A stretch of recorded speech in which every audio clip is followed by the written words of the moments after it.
I, 30, female, first met my husband, 40, male, when I started college. He was a professor at my college and he taught me for one semester. I had a huge crush on him back then too, but obviously I didn't confess my feelings because he was my professor and he was married at that time. It was just a harmless crush anyway, so it wasn't that big of a deal. I never thought that our paths might cross in the future. I thought I wouldn't even see him after I graduated, but I was so wrong.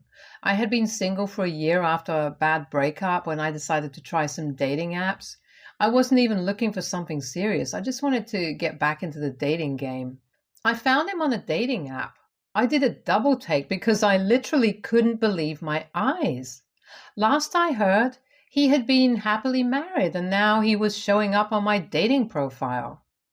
I swiped right away because I did find him attractive. We weren't student teacher anymore and I didn't think there was any harm in it.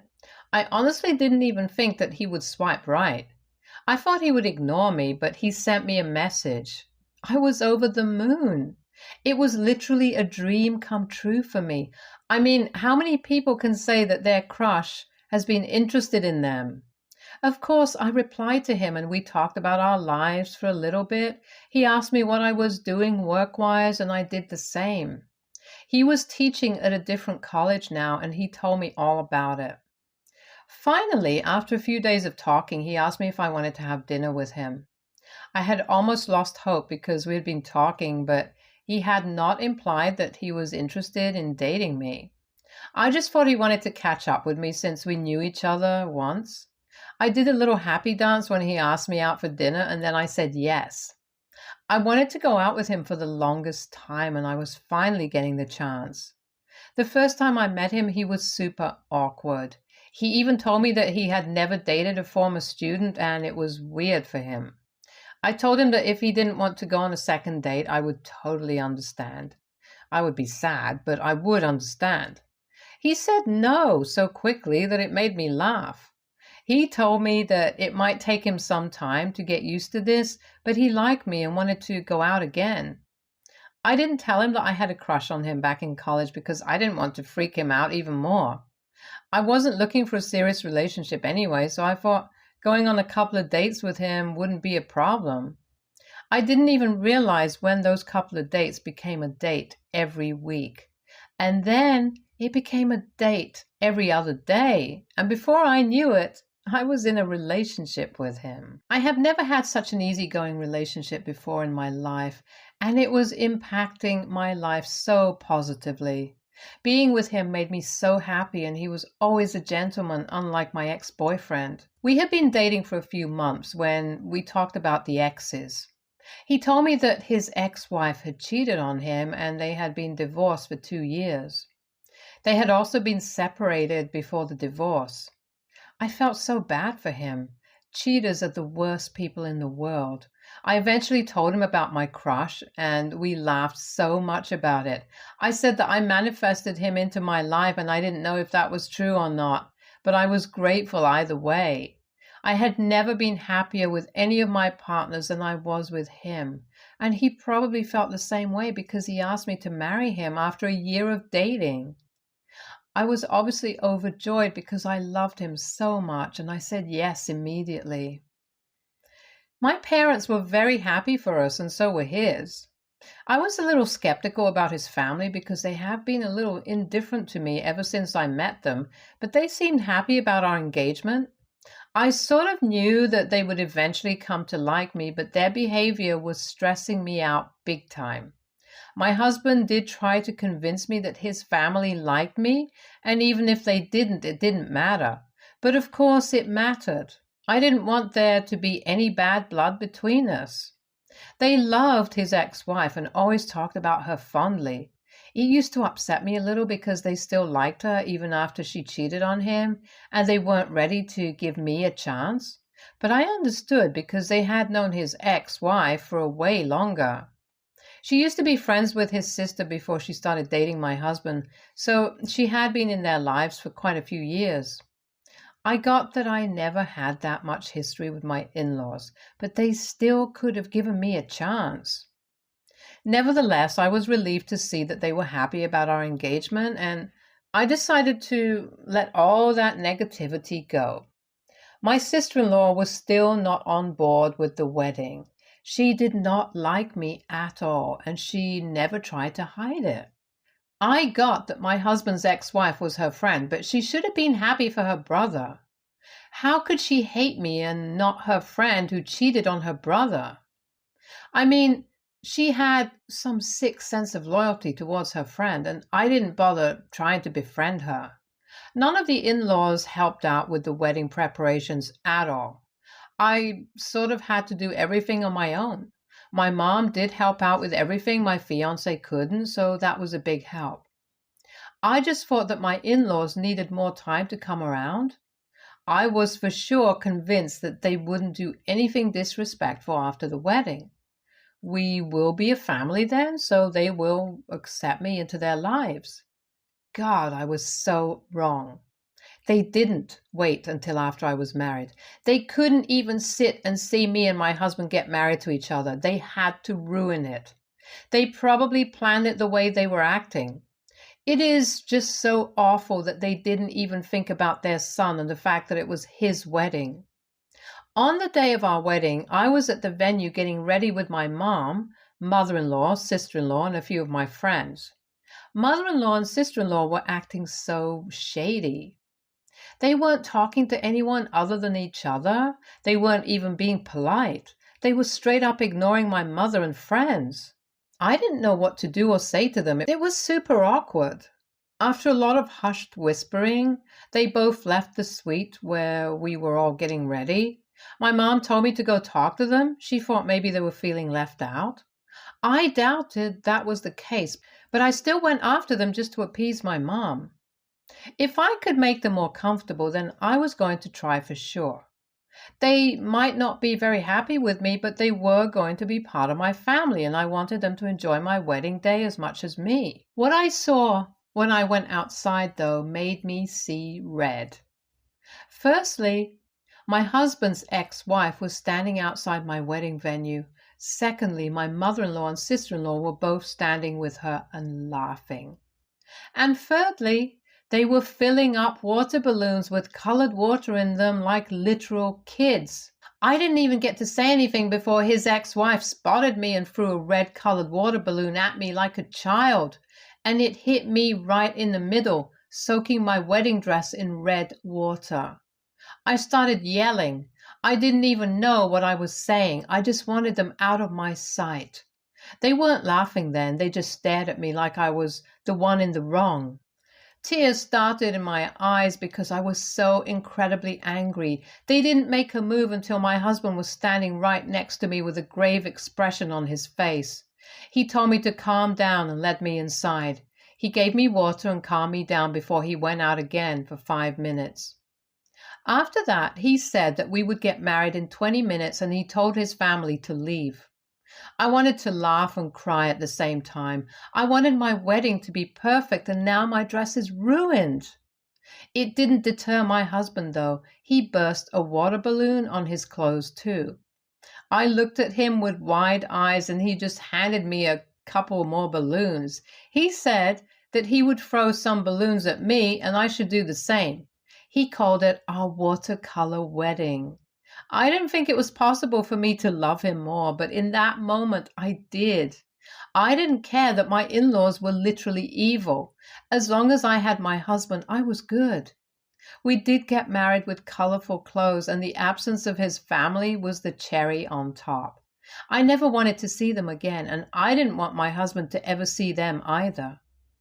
Am I the a-hole for feeling relieved that my husband got rid of his family at our wedding and that I don't want him to do anything with them again? Update 1. So my husband and I left for our honeymoon right after our wedding. He insisted that we both be off our phones so no one would disturb us. I can't even live without my phone, but I gave in to make him happy. It was the most perfect week of my life. I did not miss my phone whatsoever. I was just so happy. I was constantly smiling when we got back from our honeymoon. We stopped by my parents' place to let them know that we were back and I missed my parents, so I wanted to see them. My husband didn't even mention his parents, so we went home after that. It wasn't until we were home that I realized that my phone was still in the car. I went to get it, and as soon as I turned it on, hundreds of notifications started blasting. There were missed calls and texts. The majority of them were from my in laws, and they were all so hateful that I couldn't believe my eyes for a second. My sister in law had written such awful things that I started crying. I didn't deserve their horrible behavior. I hadn't done anything wrong, but I was always at the receiving end of their verbal lashings. They were the ones who ruined my wedding until my husband saved the day because he was so wonderful. They should have been ashamed of themselves and should have apologized to me, but here they were, telling me how I had broken their family and ruined their lives. They had no right to do any of that. When I didn't get back inside the house, my husband found me in the garage. I knew I was upset, so he took my phone and read some of the messages. He assured me that we would talk to them and I shouldn't take any of it to heart. Easier said than done. It isn't exactly easy to not take their words to heart, even though I know they were the ones who were wrong 100%. My husband wanted to have a chat with his family alone because he didn't want me to be upset, but I insisted that he invite them to our place. I wanted to be there when they talked. My mother-in-law and sister-in-law came for lunch. They probably thought my husband had called them to reconcile because their expressions fell when they saw me. They probably expected me not to be there. Tough shit. I wasn't going anywhere. They weren't just playing with my life or my husband's. They were hell-bent on ruining my marriage all because of that cheating ex-wife of his. I couldn't have that. I thought we would talk to them after lunch, but my husband had different plans. He confronted them as soon as they set foot in our home. He asked why they did what they did at our wedding, and his sister very snidely said that they were just looking out for him. She said that they knew my husband still loved his ex-wife, and I was just a rebound. She kept talking and saying hurtful things, not reading the room at all. I could tell my husband was at the end of his patience. He cut her off abruptly with a shout and told her to shut up. He told her that he didn't love his ex-wife at all and that marrying her was the biggest mistake of his life. He said that she made his life miserable while they were married, and then she went ahead and cheated on him. I looked at him wide-eyed because he had never bad-mouthed her. He had told me all about his marriage and how unhappy he had been, but he was too good of a person to bad-mouth his ex-wife, cheater or not. His family actually brought out the worst in him. He was looking very distressed, and I wanted to save him from feeling vulnerable in front of his family. So I told them to leave. They just looked at me like I was stupid. I told them again, more assertively this time, to leave or I would have someone throw them out.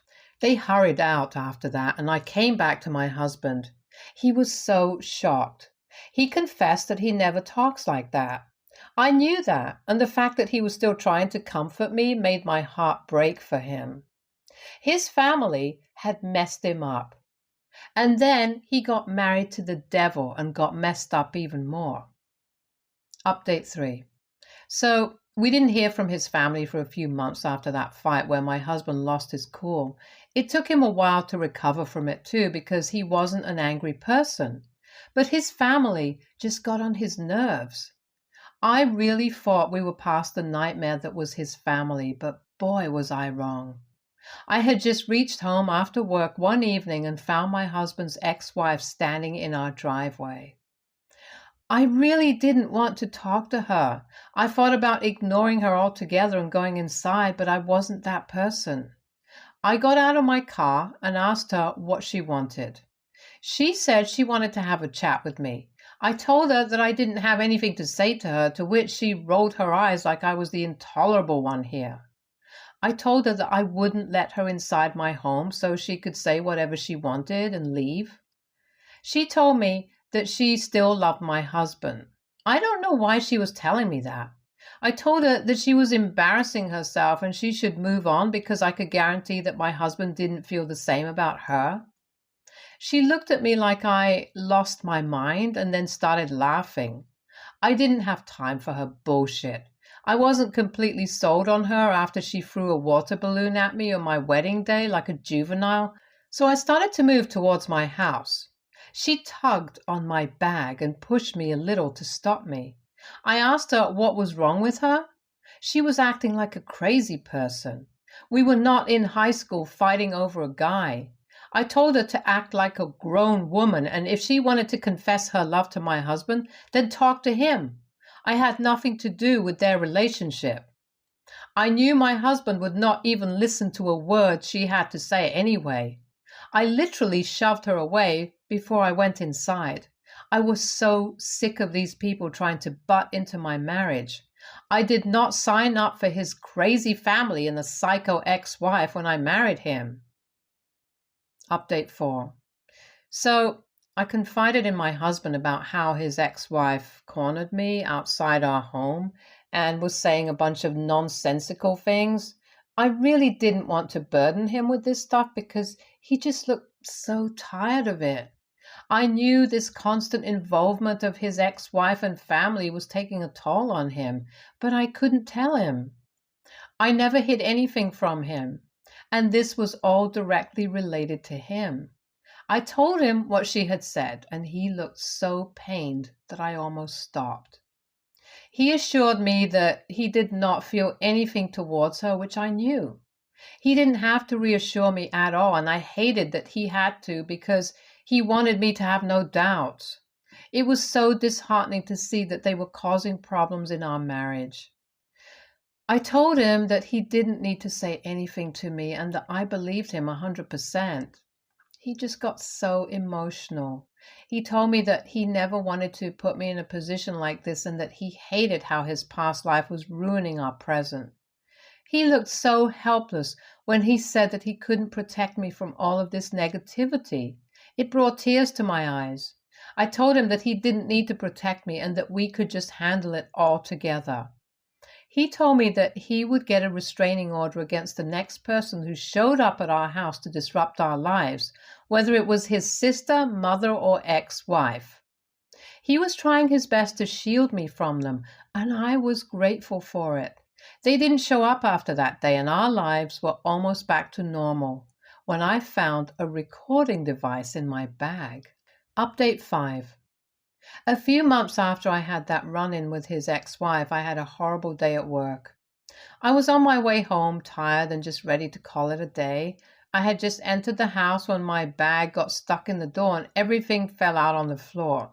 It was just one of those days when everything was going sideways. I was so frustrated that I left all the things there and lay down on the couch. My husband was the one who picked up all the stuff when he got home. He was feeling terrible, so he told me to just relax and that he would bring my stuff to me so I could put it back in my bag. He brought all the things and set them all out on the coffee table, and that's when I saw it. A small black digital recorder that I didn't know what it was when I first saw it. I told my husband that it wasn't mine. He searched for what it was and then told me that it was a recorder and it was on.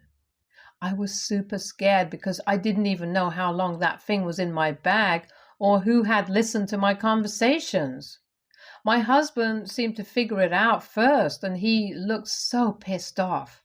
He got up and called the cops at once. I knew who it might belong to, but I just didn't want it to be true because putting a recorder in someone's bag was downright psychotic. The cops told us that the recorder was purchased by his ex-wife a few months ago. He didn't even try to hide her tracks. She probably thought that we wouldn't call the cops. This time it was me who told the cops to arrest her. They got her for obstruction of privacy and stalking. We had to go to court, but I wanted her to pay because she went too far this time. She had no right to incorporate herself into our lives in the first place, and the things she had done were insane, and I needed to put a stop to them. Update 6. In the following days, I started getting texts from my mother-in-law and sister-in-law again after months. They were still not my fans and they were blaming me for sending his ex-wife to jail. They said that I was insensitive and horrible for doing that and she didn't do anything to me. That was a bit of a shock. I mean, what else could she do? She had literally put a recording device in my bag, which is such a gross invasion of my privacy. What did she want to hear anyway? Why can't she just move on like a normal person and leave my husband and me alone? I obviously didn't reply to any of their texts, though. The court was exhausting. His ex-wife really was insane. She kept saying that she wanted him back, and that's why she put the recorder in my bag. She wanted to listen to our conversation and figure out if we had been together when she was married to him. My husband told me later that she had been paranoid during their marriage, that he was cheating with her with the student. He had assured her millions of times that he would never do that, but she went ahead and cheated on him anyway. She kept crying about how she cheated because she thought he was cheating too. Does that make any of it okay? I was honestly done with her drama and her presence in my life. I wanted peace. And that's what I planned to get, no matter what.